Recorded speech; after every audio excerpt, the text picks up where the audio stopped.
Hey everybody, welcome to Comedy Contest. So this is the third night of the Comedy Contest where these comics are competing for tickets, floor seats for Dave Chappelle on September 8th at RoMoFiHo, which is pretty amazing. So we got 10 comics tonight. Let's hear for all of them right now because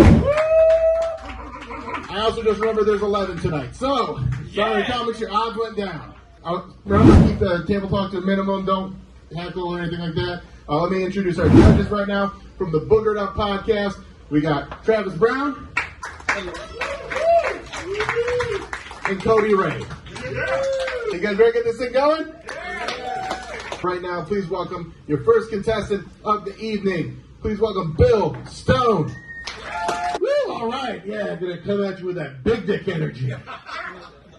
Yeah, no, look at me. Does it look like I have fucking big dick energy? I'd like to see my dick energy. You get old, shit happens, you get it taken care of, or you just live with fucking being miserable. So I did. I got it taken care of. My doctor set me up with a pill, magic little pill. Anybody here hear of it? Huh? Viagra? It's fucking amazing. It is a wonder drug. So I felt like the first time I took it, I felt like Mario the first time he found a mushroom and became Super Mario. Oh yeah, sound effects and everything. So like everything was like boop, boop, boop. I'm like, holy shit, this is amazing. I'm gonna storm a castle and save a princess. Fuck me. Peach doesn't know what's coming to her. Oh my god. For you older folks, if you don't get the Mario reference, it's like the first time Pac-Man found a Pac pellet. Why do you think like Miss Pac-Man runs across that screen so damn fast? Sometimes the Pac pellet don't work and everything goes boo, boo, boo, boo, boo. Are you guys ready for your next comedian? Please welcome to stage Dar'jon Bentley. Thank you guys. I just have a question for the white comics that's going up. Are y'all sure y'all want to compete for Dave Chappelle tickets? I'm only asking because I know as soon as y'all see the show, y'all going to cancel him. So I just want to know, is it worth it? I used to work for a party place, like a costume party place. And I would go to birthday parties and events and stuff like that. And, I played characters like a pirate or like a dino expert, something you would see me in. But my boss one day was like, hey, why don't you go out as Black Panther? And I want you to imagine me in a Spider-Man costume. A tight-ass Spider-Man costume. The only thing I'm saving are deals at Dunkin' Donuts. I'm not saving shit. Okay? But I did it. I felt good about my body. I was a little bit skinnier. Chest was a little bit up more. So I put on the costume. My boss was like, you look great. You look strong in it. I get to this kid's birthday party. I'm like, hello, child. I am the king of Wakanda. How can I help you today? He goes, you ain't no king of Wakanda. You ain't no Black Panther. You a black polar bear. I took off my mask. I said, you want to know why I am dead? Because of little bitches like you. And I walked off. All right, next time, please welcome to the stage, very funny, Molly Fratz. I have a pretty dog. Where are my dog people at? Yes. My dog in particular, it's my first time having a pretty dog. She's an Australian Shepherd, and I can't get 5 feet outside of my house without someone catcalling my dog. Right? We'll be walking down the street. Someone will literally roll down their windows driving past me like, your dog's so pretty.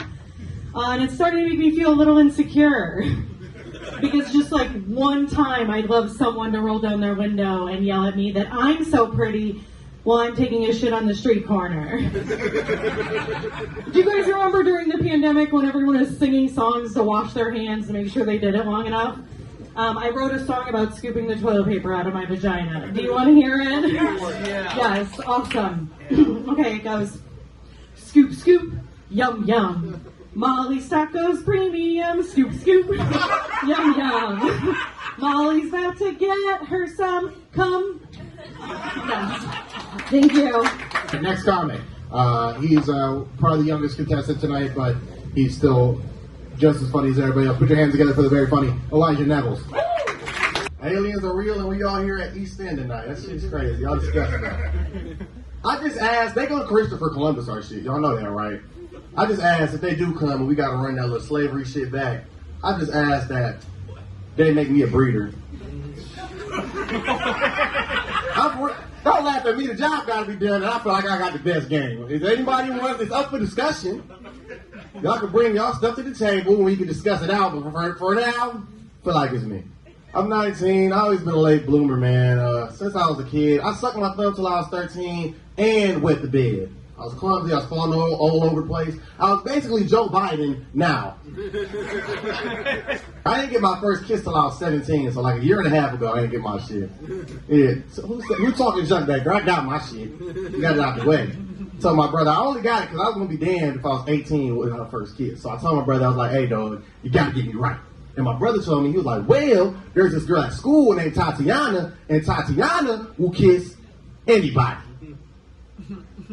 And I'm like, hold on, brother.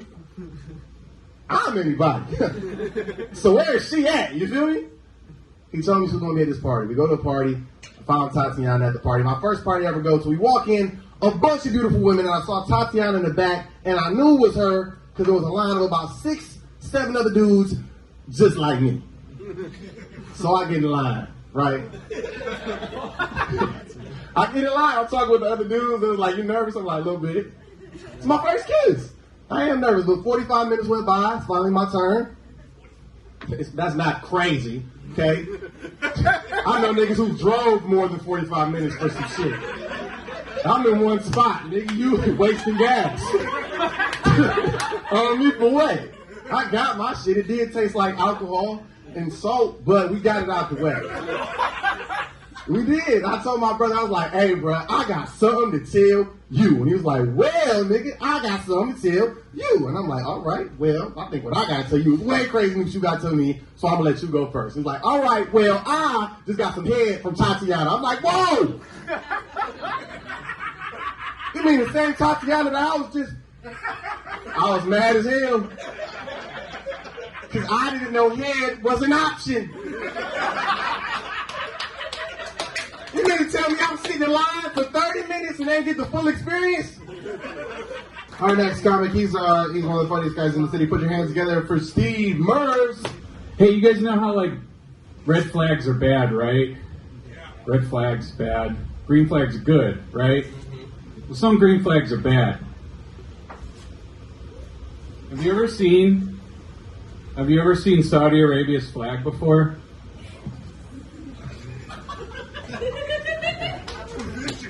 It's got a fucking sword on it. That's so scary. And it's got scary Arabic on it, too. Scarabic, as I call it. Oh, and you know the leader? Have you ever seen the leader before? His name's Mohammed bin Salam. And he's the crown prince. But judging by his headdress, I would say it's more like the picnic tablecloth prince. Houndstooth, nice. Hey, how about you stop looking like an Italian restaurant's table? I just want to put pepper flakes on it and Parmesan. All right, please welcome your next comic. You guys ready for your next comic? Yeah! Please welcome Dave Shelton. One of my favorite movies is the Malcolm X movie. Anybody see that with Denzel? Mm-hmm. Yeah, I love that movie. My favorite part of that movie is when he is converting to Islam in prison. Because I was watching that scene and I almost became Muslim. Sorry, Steve, but I almost did. No, because when they were converting him, the dude who was converting him, he was telling him all the things he had to give up, to be a good Muslim. You have to give up the white man's cigarettes, and I'm like, oh shit, I don't smoke. I could do that. You have to give up the white man's alcohol. I'm like, I don't drink. I can do that too. You have to give up the white man's drugs, and I was like, I don't do drugs. I might become Muslim. He said you have to give up the white man's women, and I turned the movie off. Sorry, can't do it. Sorry, yeah. We stopped for breakfast, and we stopped at Cracker Barrel. So a couple things before I continue. One, if you've never been to Cracker Barrel is like if a Civil War reenactment became a restaurant. Yeah. And the day we stopped there was Juneteenth. Yeah. And Juneteenth is their 9/11. I love the food at Cracker Barrel. That's the crazy thing. I don't even care how racist it is. And it's really fucking racist. Cracker Barrel is so racist, they spell pancakes with 3 Ks. Cracker Barrel is so racist, I don't even pay for my food, I just work for it. Cracker Barrel is so racist, that store in there used to sell people. Cracker Barrel is so racist, if you tell them it's your birthday, they give you a cupcake, but it doesn't have a candle, it just has a miniature burning cross in it. Jesus. Please welcome your next contestant. Please welcome Steve Prince. Did you know that you can use a microwave all the way down to power level 1? Who would do this? Why would they even take the time to invent this? I could put a hot dog under my armpit. It would cook faster than anything on power level 1. My buddy told me one time he used power level 1 to cook ribs. Ribs. Took him 7 days. But there's some kitchen appliances, I guess, or appliances in the house that do have power level 1, and I would prefer it, like a treadmill or a Stairmaster. But a microwave doesn't really add up there. I think, actually, I was thinking about it. It might be the only kitchen appliance that they invented backwards. If you don't know, it was developed during World War II, and a microwave came out in 1946. If you remember, though, in 1945, we had the technology to cook an entire city in a second. But what I'm jealous of is AA, Alcoholics Anonymous. It's a good program. Like, if you want to get help, you can get the help from there. You don't have to give a name. You don't have to tell a story or anything. You can just get the support you need. You know where I got to go for my addiction? Overeaters Anonymous. I've been to those meetings. It's not so anonymous. You can pick us out. You can't pick us up, but you can pick us out. First meeting I ever went to, I just walked into this building. There's this lady standing at the front desk. She didn't even ask me why I was there. She's like, "Oh, you must be here for the meeting." I was like, "Jesus, yeah." She's like, "All right, well, it's second floor, first door on your left." And I was just like, second floor? Who is running this? A bunch of alcoholics? Keep it going for Steve Prince, everybody. And also, does anybody have a Toyota parked in the driveway? A little blue Toyota. Put that in the episode. Next comic on the stage, please welcome Tim Wolfe. You could shit on the floor of a PetSmart and get away with it. You guys know that? I'm serious. Hey, we'll think it's a dog. Next time you're in a press, go take a shit on the floor of a PetSmart. Yeah, try it, dude. I work at the North Olmsted one. Come take a shit. Come take a shit on the floor. You can even point it out to us, and we won't know. You could be like, "Dude, this, I almost stepped in that, dude. Why don't you fucking get your shit together, dude? I almost stepped in that pile of shit. Also, where's your bathroom? I gotta wipe my ass." You could shit, yeah, I'm still talking about it. You could shit on the floor of a PetSmart and then slip on it and sue them for like $100 million. Just shit on the floor of a PetSmart and then take them to court. Be like, "It's sitting there, Your Honor. Nobody cleaned it up and I slipped." PetSmart's like, "We had a camera in that aisle," and you're like, "Oh, fuck." And then the whole court watches you shit on the floor and then slip on it. And you're like, "I will show myself out, Your Honor." I got a PetSmart story. Sam, shut up. I want to win, so I'll reiterate. Sam, shut the fuck up. Some guy said, "My tarantula passed away." And I was like, "Yeah, so did my dad." But he only had 2 legs. I can imagine what you're going through.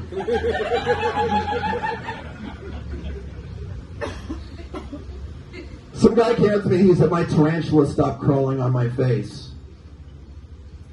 And I was like, "What the fuck did you just say to me?" He was like, "I used to put my tarantula on my face or my chest," and he walked around, but now he just stands there. "Do you have a vet?" I said, "No," and he was like, "Where do I go?" And I was like, "Jail." Please welcome to the stage, Frank Perri. So, have you guys been doing the sports gambling since it's been legalized? Yeah, a couple of degenerates. I love that. I've been doing it too, but you gotta be careful. These sports books will treat you like addicts. For instance, they'll offer you a free bump to get you hooked. Before you know it, your rent's dependent on a 19-year-old from the Mountain West Conference. If he can hit a free throw, you're good. So I don't know if you guys heard about this, but the Browns were recently forced to remove the name First Energy from their stadium. Yeah. But luckily, a new sponsor stepped in right away. This season, the Browns are going to be playing at Massage Envy Field. So you guys know who Deshaun Watson is, huh? Little known fact about Deshaun, when the Browns were trying to get him to come to the Browns GM slid into Deshaun's Instagram DMs and asked if he'd like to join the Browns. Deshaun said no, and the Browns GM said, well, we aren't going to take no for an answer. And Deshaun was like, damn, I respect that. That's my move. We got 2 comics left. Our next comic, please welcome to stage Kevin Eliason. I saw this article the other day. It went team by team, and it said what the number 1 tailgate food of each team was. And for the Cleveland Browns, it said the number 1 tailgate food was ants on a log. You know what that is? It's celery with peanut butter on top and raisins crawling across it, looking like ants on a log. A lot of you guys are confused. Rightfully so, because we all know that that is not the number 1 tailgate food of the Cleveland Browns. Say it with me now. The number 1 tailgate food of the Cleveland Browns is... beer. Opioids, that's right. Yeah. A lot of people had a problem with it. They actually tried to cancel Paw Patrol. Yeah, they said, because one of the dogs, he's a cop. And they said that portrays cops in a positive light, and we don't need that in our society. And the creators of Paw Patrol, they came out and they were like, oh, we're sorry, like, we didn't mean to, like, offend anybody, you know, like, we're, you know, they did all that stuff. And I actually think Paw Patrol should have went the other way. I think they should have made the dog cop like a crooked cop. Like, he's pulling dogs over, planting dog treats on them. He's like, what the fuck is this, pal? You're going down to the pound. Doing stop and sniffs. He's breaking up a Black Lives Matter protest. We're down to our final contestant of the evening. Please welcome to the stage, Bob Watson.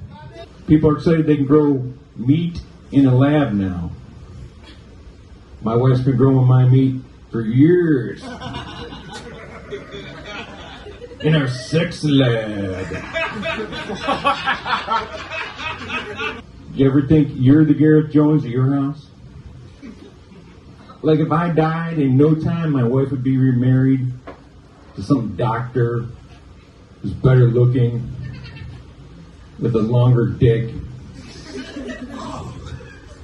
But not a fatter dick. I got a fat dick.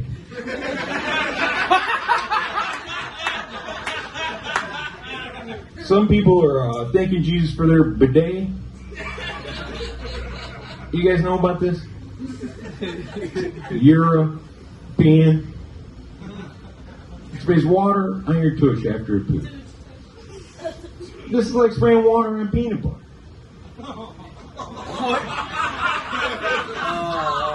You ever get some peanut butter on a plate? And you use the faucet to try and spray it off? The water just smears that peanut butter all over. You gotta get your finger in there. Look, if you're struggling to clean your tush, just go ahead and use a good old-fashioned American bidet. It's called a shower. We had a deliberation, talked about who had the best sets, and we had a tough time because all the comics had very good sets. So one more round of applause for all the contestants tonight. It was very difficult to choose our winners, but we had to pick 2. And moving on to the finals on September 6th, please welcome to the stage. Please come up to the stage when I call your names. Steve Prince. Let's hear Steve Prince. And Elijah Nevels. Come back next week and check out the next round, and come back for the finals on the 6th. Have a good night. Thank you.